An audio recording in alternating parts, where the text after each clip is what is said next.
morning. Good morning. Well, welcome to Harlem, to East Harlem. El Barrio. Yes. I want to thank the elected officials that are here. Assemblyman Eddie Gibbs, Assemblyman Al Taylor, State Senator Cordell Clear, Councilmember Yusuf Salam.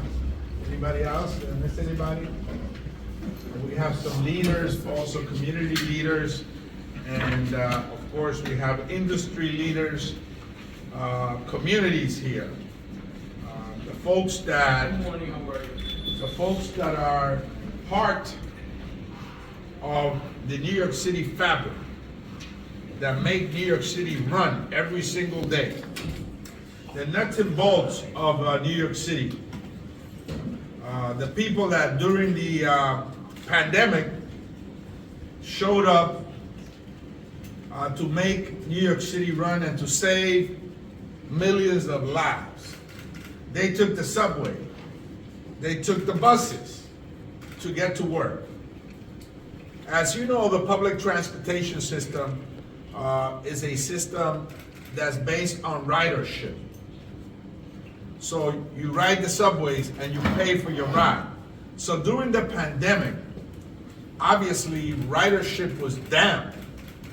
But the system had to keep on going because we had to save lives. So we had to push Washington to invest and allocate billions of dollars. I believe it was $8 billion at the time, to keep the system running, although ridership was very low, so that lives would be saved. At the same time, the Second Avenue subway project was saved because of that investment. Had we not invested in the subway system and the bus system during the pandemic, the Second Avenue subway project will have collapsed. So we invested during the pandemic, and then we continue to fight for transportation equity. I say that because East Harlem is the biggest public transportation desert in America. Yes. The first phase of the Second Avenue subway went south, That's right. right through the silk stocking district. One of the richest districts, some of the richest zip codes in America. Come on. It went down from 96th Street south. So it is only fair that the second phase comes from 96th Street up Yes. through working class East Harlem, that will then ensure that people that live in the middle of a transportation desert will have access to the subway. It would also help the Lexington Avenue line. I encourage you to take it because it is one of the most overcrowded lines in the country, if not the world. Yes. Hundreds of thousands of people will be transported through the second phase of the Second Avenue subway, which connect the New York City subway system to Metro North. Metro North goes to different counties, including red counties or semi-red counties. So this impacts Democrats and Republicans. Nobody tells you when you're going to go through the turnstile. They don't have turnstile anymore. Are you a Democrat, Eddie Gibbs? Democrat, sorry. Well, do they tell you you're a Republican, you can't get in? No, everybody goes in and takes the subway system. That's right. So, you know, the shutdown was portrayed as about undocumented immigrants getting health care. What a lie! A total lie. It is written clearly in the law that undocumented immigrants cannot get Medicaid. And now, all of a sudden, the lack of funding or the shutdown of funding for the Second Avenue subway is about DEI. What is it going to be next? What's the next slide? In fact, if anything, we've seen a slump in the number of jobs created in New York State, in New York City. A drop. So this Second Avenue subway, which is on its third contract, The first contract and second contract have been fully executed. It's on its third leg. Will create thousands of jobs for an economy in New York City that's slumping, that has seen a dramatic drop in the number of jobs created. So in addition to it, addressing the transportation desert in East Harlem, in addition to connecting to the airport, to future water transportation on the east side and the west side, and to Metro North, it is a tremendous economic development project and a job producer. What weak leadership from the White House to stifle that? And so I'm here to say, look at the numbers. Just look at the numbers. You know, I love a fight. And I like to often throw the first punch. But I'm gonna keep my cool. I'm gonna keep my cool in this one, Carlo. Yes, you are. And I'm gonna just talk about the numbers because, you know, I could be Shakespearean at times. In addition to the word eclectic, when I represented the West Side, I found out what that was. Shakespearean was another word that I found out. Because after all, English is my second language. But anyway, we want to continue to push for this project. It is an important project for the district. It is an important project. Es un proyecto importante para mi distrito. Es un proyecto importante para la ciudad. Es un proyecto que crea empleos para una economía que se ve un poco aturdida y fracasada. Es un proyecto que le va a dar transporte público a la clase trabajadora, que le va a inyectar oxígeno a la economía local, y es un grave rol de la Casa Blanca de tratar de frenar los fondos para este importante proyecto que va a crear fuente de empleos. Con eso, cordial clear.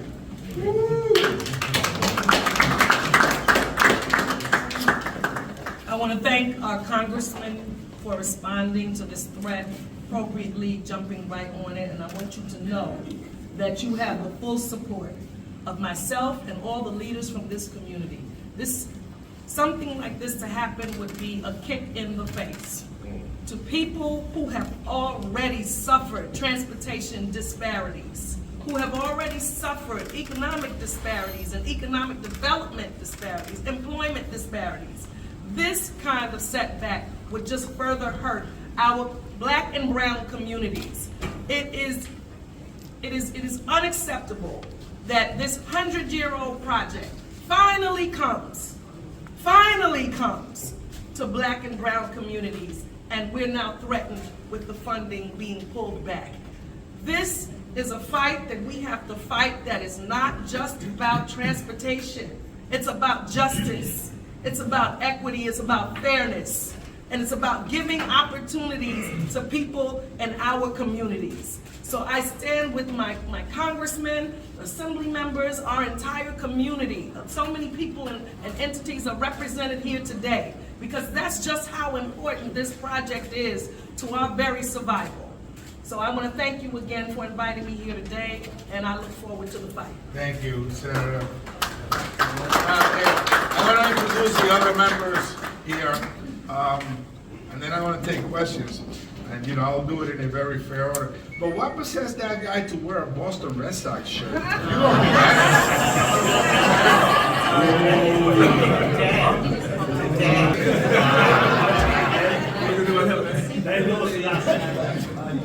You know, don't feel bad.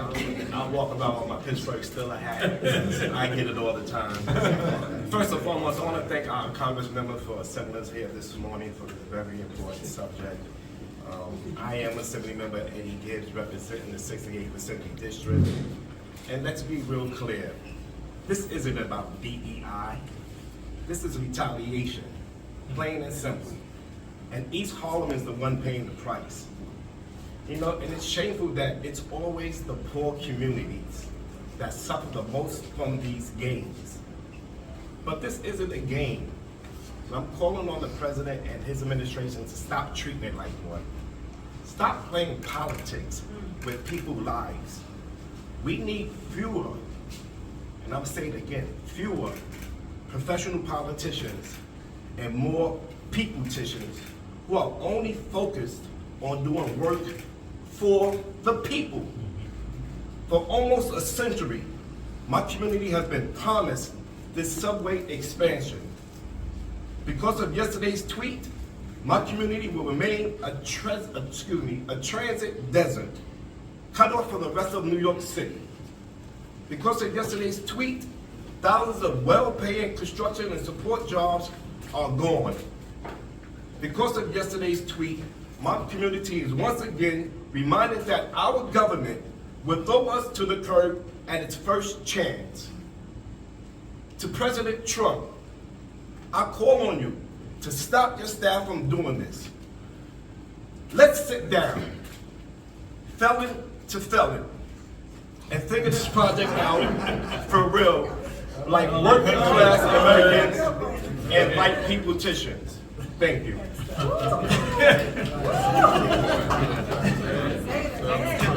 I thought I was good, but I had to make it. Okay, let's now hear from Councilmember Yusuf Salam. Thank you, Congressman, for convening this most important discussion and shining a spotlight on this issue. You know, for the sake of it, I would like to say that I would like my comments to be associated with all of the brilliant minds and comments that have been said already. Not as a felon, but we recognize and understand what that means, because we really need proper leadership from the top down.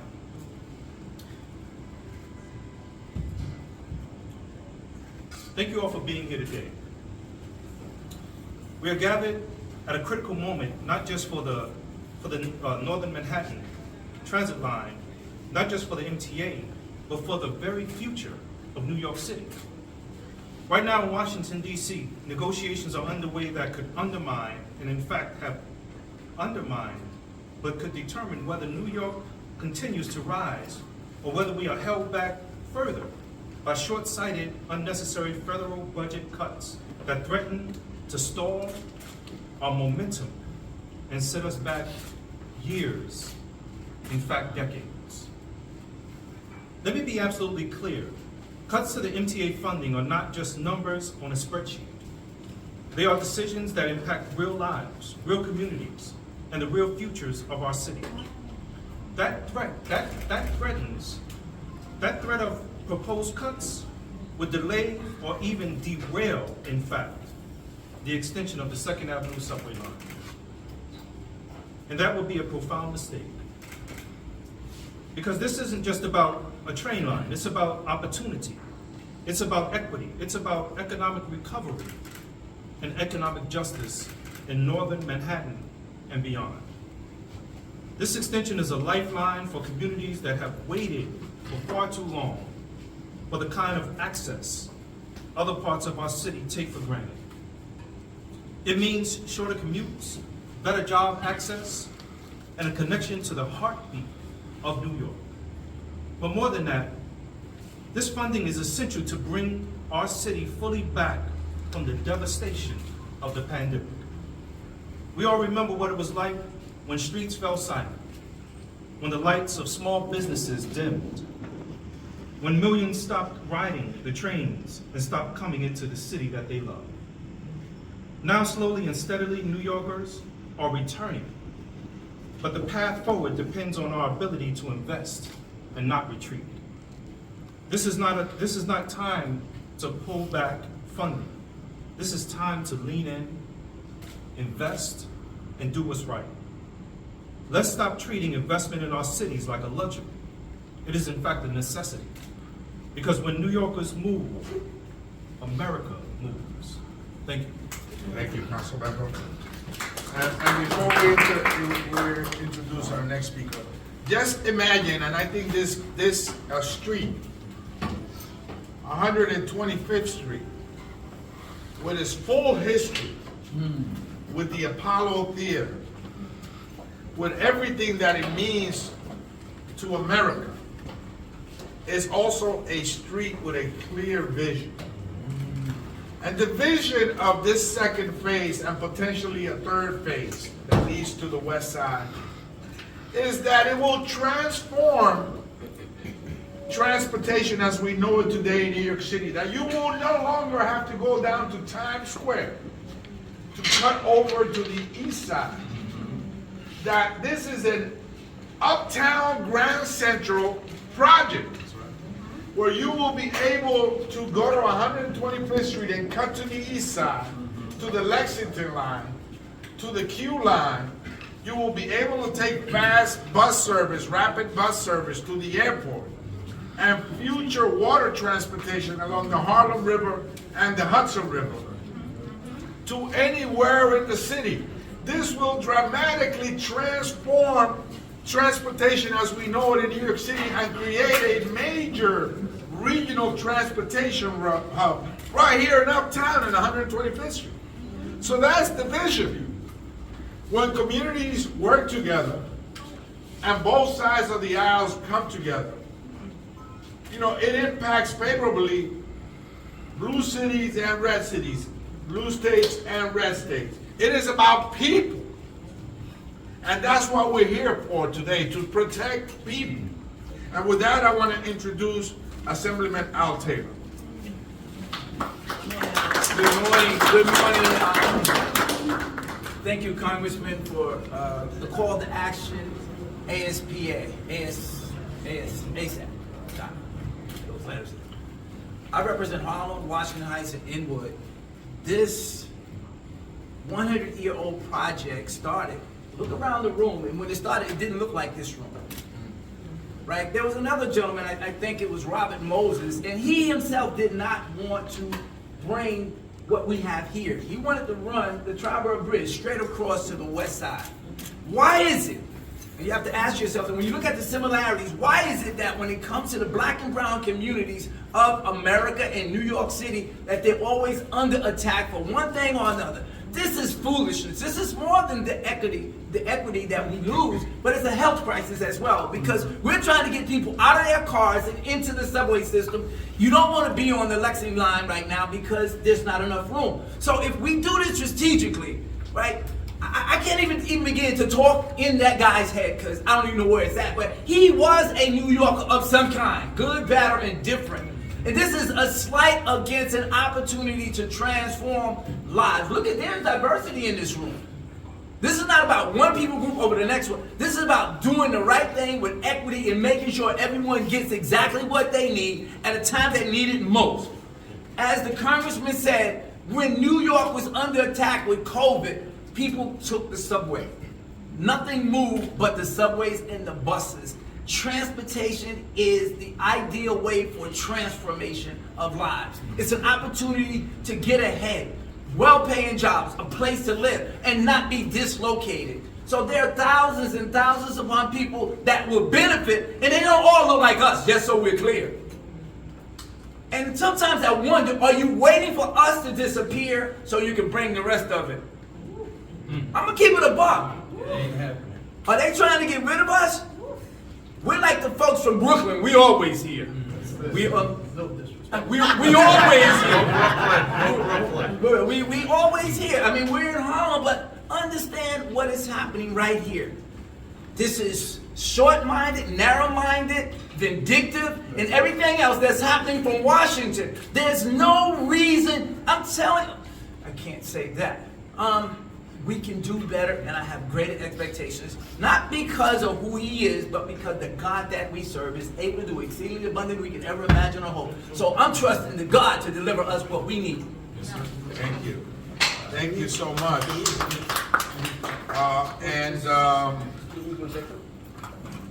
Talked about jobs and the creation of jobs and how New York City saw a drop in the number of jobs, significant drop in the number of jobs. And we want to bring up from the New York Building Congress, its president and CEO, Carlos Siga. Thank you. Thank you. Good morning. Good morning. I'm from Brooklyn, by the way. And I mean it, because you know I love you. I am honored to stand with all of you here today in Harlem.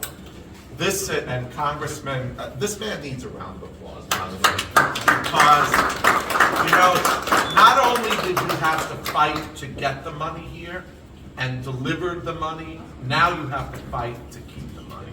So this man is remarkable. But I'm going to give you two quick things, and I echo everything that has been said. Jobs, jobs, jobs, jobs. Every $1 billion that you spend on building, on construction, creates 13,000 good-paying jobs for New Yorkers. This is an $18 billion pause.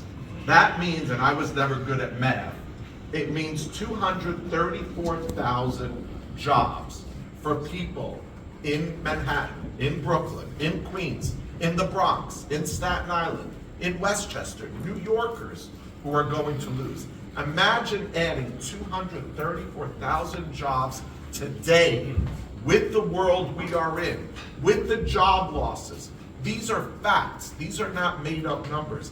This is the reality. And the second thing I will say, I was advised many years ago by a very Republican conservative US Senator in Washington who said to me, son, everything here is political, everything here is partisan, except one thing, infrastructure. Building, creating jobs, and building infrastructure, as you said in your opening remarks, it is not Democrat, it is not Republican, it is not conservative, it is not progressive, it is American.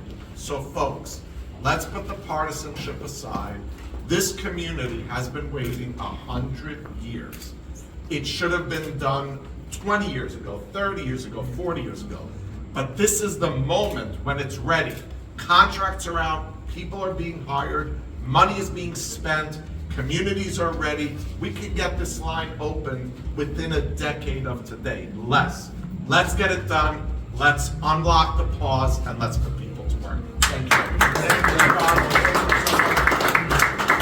Those of you, 100 years of solitude. And that's what this community has been waiting for all along, 100 years for this project. Melissa Mark Viverito, who's a former speaker of the New York City Council and a great leader here in East Harlem. You know, I'll say this, and I want to thank the Congressman for always standing up for what's right and for convening us. And one of the things also to really highlight is the importance of New York City as an economic hub for the entire country. I know it pains the White House and those who embrace white supremacy and the fallacy of white supremacy to see a thriving, inclusive, diverse city like New York thrive. To know that the economy of this country is dependent on the success of a New York City and a New York State.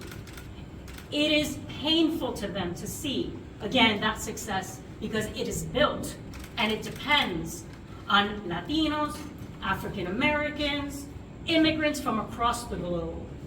For them to specifically say that the funding is going to be taken away because, and this comes from the budget director himself, that the funding may have been distributed under the guidelines of the unconstitutional DEI is very clear what they're after.